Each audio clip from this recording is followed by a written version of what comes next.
Thank you. Secretary Cardona, why don't you kick us off? Thank you. Thank you, everyone, for being here in the great state of North Carolina. And thank you to Vice President Harris for convening us all on this vital issue of preventing gun violence and addressing mental health. Earlier this year, I dropped my daughter Celine off for her first day of senior year in high school. And I want to thank the President and the Vice President for understanding how important family is to us as secretaries. I haven't missed a day. Thank you. And as I sat in the car after she had gone into the school, the first thought on my mind wasn't, I hope she really does well in her class this year, or I hope she learns something amazing. Those were not the thoughts that went through my mind. I was thinking, please, God, I pray that she's safe this year. Mm-hmm. It's heartbreaking to know that that's a thought process that parents have everywhere across the country. And as an educator who has been a school principal and a district administrator, I know how deeply overwhelming it can feel to consider your options in the face of potential gun violence in your school or district. Just 2 days ago, I spoke to Superintendent Wicks from Perry, Iowa, the latest district leader that is working to build back a community after the school shooting in his district on January 4th. We talked about the tragedy, but also about plans to create a safe learning environment. You know, I always say, no school lock is a match for an AR-15. And while I lift up our brave educators and district leaders, I admonish those who prefer to protect the right to carry assault weapons over the need to protect the lives of children. More broadly, we also understand that this is a time of profound challenges to the mental health of our nation's students. In fact, our Surgeon General describes youth mental health as a defining public health crisis of our time. As an educator, I can tell you that across our country, millions of students are not reaching their God-given potential because they fear for their safety or lack of sense of belonging in school. Make no mistake, you can't separate the need to accelerate our students' academic successes with the need to have safe and welcoming learning environments free from fear and free from violence. No, we need to boldly improve learning conditions and step up our focus on youth mental health. Let me tell you, no one understands that better than our Vice President. She is a true champion for our young people. She cares deeply and fights hard for the well-being of our students, something that I got to see firsthand when I joined the Vice President on her Fight for Our Freedoms college tour. I'm excited for you to hear from her, and I look forward to the discussion today. Vice President Harris, over to you. Thank you very much, Secretary Cardona, and for all the work you've been doing. You've been traveling our country these last 3 years, not only lifting up the voices and the needs of our students, but lifting up our teachers, our administrators, and all of the folks who are here at this table as leaders today. So thank you. And to all the leaders who are here, Mayor Lyles, I thank you for welcoming us and for the work that you are doing here in Charlotte. I have traveled here from Washington, D.C. this morning because the work that you all are doing as a community of leaders is so critically important and a real example of what we can do as a country when we do truly see our children and listen to them and understand, yes, their God-given potential, and understand what we can do then to assist in them actually realizing that potential, including the duty that we each have to ensure that they are safe in every way. Yes, physically safe, that they are safe to dream, that they are safe to learn, that they are just safe to be. And so that's why we have convened today. Principal Deanan, I thank you for welcoming us to this beautiful school. I had the opportunity to meet with some of the students before I came in. We met with no cameras or press in the room because the students have, each of them who I met with, had very tragic experiences with gun violence. And I wanted to talk with them in a way I could listen without them feeling the pressure of having to perform.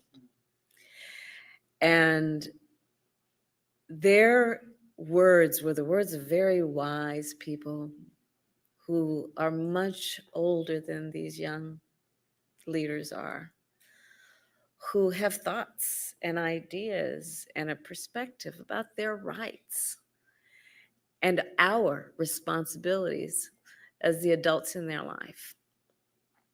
And I think about what they shared with us, with the backdrop being that in the United States of America today, the number one killer of our children in America is gun violence, not car accidents, not some form of cancer. Gun violence is the number one killer of the children of America. I think about this convening and the leadership of everyone at this table in the context of the fact that 1 in 5 Americans has a family member that was killed because of gun violence. And so those numbers on their face are extraordinarily tragic and shocking. And when we take the time to consider what those numbers mean, let's understand how many people in our country, including the children, are experiencing profound trauma.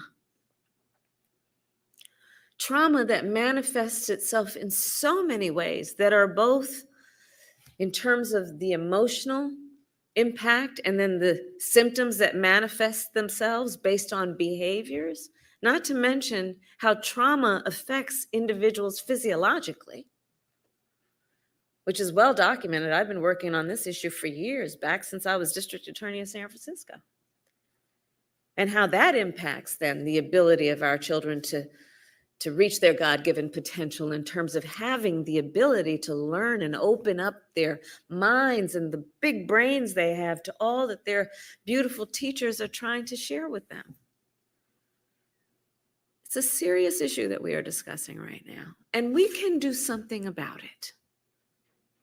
As an administration, President Biden and I and the leaders of the president's cabinet and so many others have been advocating for what we must do to have reasonable gun safety laws in America. We've proudly passed some of the first reasonable gun safety laws in 30 years, but there's more we need to do. When I was speaking with these young leaders before I walked in here, they were talking about, hey, shouldn't we be looking at people's backgrounds before they can buy a gun? Yes, young leaders, I said to them, you are absolutely right. Oh, that they were members of Congress. Because that's reasonable. That you might want to know before someone could buy a lethal weapon if they have been proven by a court to be a danger to themselves or others. You just might want to know. We talked about the need to create safe places for our children so that they can have the room to talk about their feelings. Some of the work that's happening, Madam Principal, here and in this school district and with the leaders here, the young people were talking to me about having the space to, and I wrote some notes, to talk about social and emotional lessons. So the young leaders told me about how with their teachers, they find solace and support when they come to the classroom in the morning and the teacher asks them on a scale of 1 to 5, 1 to 10, how are you feeling today? Sometimes the teacher, they shared with me, will put up different emojis and ask the children to point to the emoji that best describes how they're feeling that day. So that they, in the school, in the classroom with their teacher, can have a safe place to talk about how they're feeling, which we know has everything to do with how they are experiencing life, how they will interact with others, much less how they will be able to learn. And so today we are convening to talk about all of these issues and to talk about the trauma that is undeniable, how it manifests itself in children and young people who you may find want to sleep all day because they just don't want to get out of bed or deal with the realities of the hard realities of the violence and the pain they feel if they have personally witnessed or have a family member who has been killed or harmed by gun violence. We've talked about trauma and how it results in young people. We talked about it with the people who go to war, PTSD, how they relive what is happening in a way that may cause them to act out. But undiagnosed and therefore untreated, what that might mean in terms of marginalizing these children because they just have not had the mental health counseling and attention that they need to heal and to more productively express their feelings. So we're here today to talk about many things, including the need for smart gun safety laws, reasonable gun safety laws, but the trauma and what we must do then to assist in the diagnosis and treatment of that trauma. And for all of those reasons, I am proud to be here at this very school to make an announcement, which is that we are announcing $285 million as part of our administration's initiative to hire and train mental health counselors in schools. In North Carolina, 12 million of those dollars will be received, Mayor, which will include the ability and resources to hire 332 new counselors, and nationally will help to hire over 14,000 mental health counselors for our schools who can do the kind of work which is to lead in group counseling sessions, one-on-one therapy, and student mediation, social and emotional lessons every day, and just provide a place where those who are trained to do this work can allow the students and the children to check in and to heal. So with all of that again, and our announcement previously of over $6 million for students at schools in communities with high rates of gun violence, we are putting the resources where they are needed. More resources are needed, no doubt. But let's pay attention to this issue because we can actually do something about it. And we have the opportunity then to address what we know will otherwise be generational and intergenerational trauma. Trauma is something that is not genetically inherited, but it is inherited in terms of if untreated, if there's no intervention, what continues to be trauma building up in communities. And so again, I thank everyone here for your courage, for your leadership. And with that, I'm going to turn it back to Secretary Cardona to mediate and moderate our discussion. Thank you very much, Madam Vice President. And, a lot to ponder there, a lot of facts, statistics. But I have to say, I want to acknowledge also the announcement of $285 million for more mental health support for our students. Words and action. So thank you for that.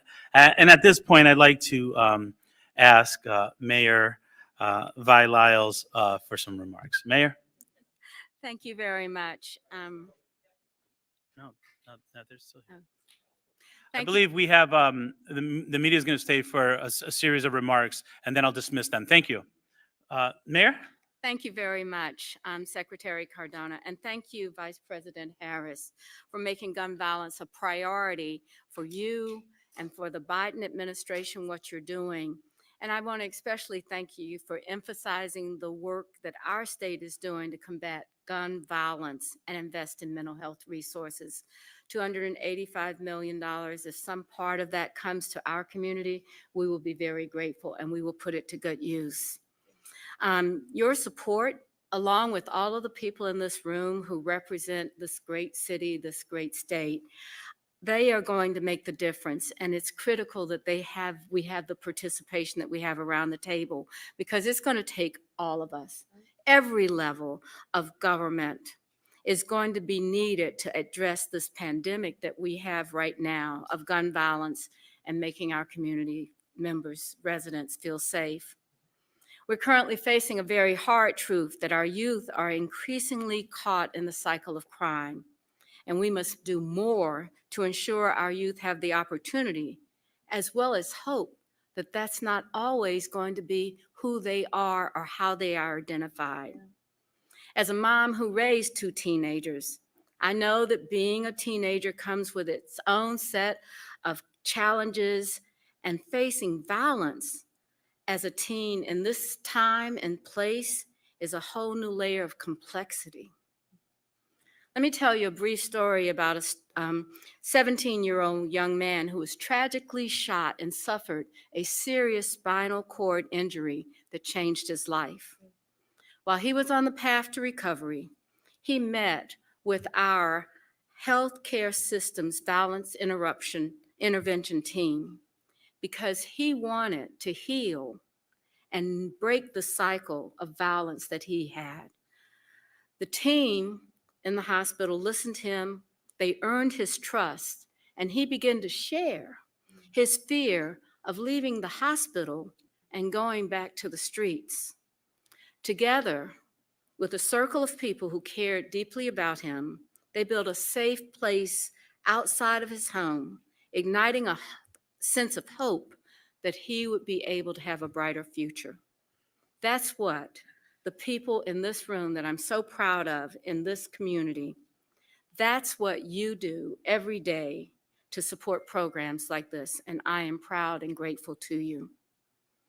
But I also say it's important for us to actually recognize the work that's being done, and I want to say thank you, President Biden, thank you, Vice President Harris, because your administration is caring about what happens on our streets, in our communities, and especially for our youth. The money that you invest with us to hire and train school mental health counselors will make a genuine difference in what the future can be. So I, along with all of the members of the elected officials across the state, all of the people in this room that give their time and dedication to this effort, I know working together, we can make a better future for our communities and our young people especially. So thank you very much for having this difficult conversation, but necessary conversation today. Thank you very much, Mayor, for the reminder that it does take a village. Thank you. And speaking of the village, I was able to meet the superintendent and the board president also, as well as the principal. And at this time, I'd like to introduce and welcome Eastway Middle School counselor Cortesia Riddick for some remarks. Cortesia? Yes, thank you so much. My name is Cortesia Riddick, and I am one of the school social workers here at Eastway Middle School. And I want to say thank you, Madam Vice President Harris and the Biden-Harris administration, for allowing me to share with you my insight regarding the impact of gun violence with students throughout the Charlotte-Mecklenburg schools community. This issue is near and dear to my heart, as I've unfortunately experienced gun violence in my own family. Out of 4 family members who were gun violence victims, 3 are thankfully still alive. We are truly grateful that your administration will provide additional school counselors. We are witnessing an alarming rate of students presenting with various mental health issues, including high rates of depression, anxiety, and suicidal ideations. Throughout my tenure with CMS, I've witnessed or read about tragic events, including losing the parent of a former student to gun violence. We are heavily understaffed within the Student Services Department, which includes school counselors, school social workers, and school psychologists. Because of this, it's difficult to meet the increased demand for the support of students impacted by trauma. We need more mental health professionals to provide safe and healthy outlets for students to discuss their thoughts, feelings, and emotions. This will give our youth an opportunity to acquire conflict resolution and coping skills, which are severely lacking with many of our children and teens. Many of our youth do not seem to connect death by gun violence and permanency. They are not processing the long-term implication of taking someone else's life. Instead of solving math equations or learning about great historical figures, our students are remembering the relatives and friends they've lost to gun violence. They cry for those people. They are afraid in their own neighborhoods. They are even afraid in our schools. I've even had a student here ask me, "So, Ms. Riddick, if someone comes into the school with a gun, are we really going to be okay? We do these drills, but will a gunman find us?" This is a valid concern, and students shouldn't have to think twice about their safety in the one place that many look to as a safe haven, and that's our schools. Thank you. Thank you. Wow. Thank you, Cortesia. Sobering reminder of what school counselors face daily. Thank you for sharing and for being here with us today and the work you do on a day-to-day basis. And we can't be visiting a school without having the opportunity to benefit from listening to a student. So at this time, I'd like to introduce Malachi Thompson for some remarks. Malachi? Thank you so much. Um, I'm not only a student here in CMS, but I'm a student leader. I'm a civic leader. I'm a part of the Superintendent's Advisory Council, the Charlotte Mecklenburg Youth Council, where we work and strive daily to equip young leaders to be able to do what I do today. Not only am I having this wonderful opportunity that was afforded to me, which I'm grateful for, but I come with a heavy heart. My family has been hit with this tragic and recent 2 days after Christmas. My little cousin, 16-year-old, was hit with this tragic moment that no teen should have to experience in their life, and that's gun violence. Killed at the tender age of 16. I've always talked to my mentees about their experience with gun violence, but not knowing that it would have to hit my family. I've also experienced mental health, challenging with my own mental health. As a young age, I was 8 years old, experiencing mental health problems, suicide, thinking suicidal, and wanting to end my life because I didn't understand what being a Black male in society meant. But as I was growing and growing older, I had been come with a lot of support from my school, the West Charlotte High School, my school system, the Charlotte Mecklenburg Schools District, our superintendent, and other leaders within my school who support me, counselors who support me. I have a long range of contact with counselors I've known since kindergarten, that who support me in this effort. Not only am I able to stand to you as a survivor of mental health, as a survivor who've dealt with mental anguish in the mind, but I stand to you today as a support to not only families out there listening who have suffered lost family members, had to bury a child due to gun violence. It's a hard thing to do.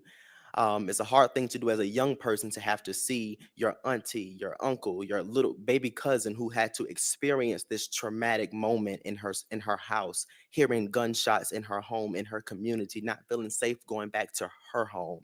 It's certain things like that in your mind. It oversounds the person's idea, but it opens up the idea that I have to do more work. So last week, just talking with my family, I said, we have to do more work. And here I get this opportunity to speak, not only with a lot of our elected officials on this panel, but also our vice president. I have a heavy heart, but my heart is overwhelmed with the amount of support that I have been getting, not only from my school district, but from the community as a whole. Today, I take charge to make sure that not only am I being a support to my fellow young people out there, but I'm being a support to families and friends who have to bury their loved one, buried a child. Imagine burying a child, a 16-year-old, 15-year-old to gun violence at a tender age. I had to do that Monday. But I'm here today as a survivor to encourage a lot of our elected officials that we need your help. A lot of our vice president, I'm supportive to our vice president and the Biden-Harris administration for what you're going to do to support this effort so that our generation, this present age, can go to school and feel safe in their environment, so that they can go to college, so that they can be the future president, the future mayor, so that they can succeed in their school today. So I stand to you as a leader of the Charlotte community to make sure that we are doing what's necessary to have our streets safe. Thank you. All right. Wow. Thank you, Malachi, for your remarks, for your passion, and for that sober reminder that we all have to do more. And thank you. And I'm sorry for the loss in your family. At this time, I want to thank the media for your presence and ask that you exit out the doors in the back. Thank you. We're going to take a minute to give them an opportunity to transition out, and we'll get started again.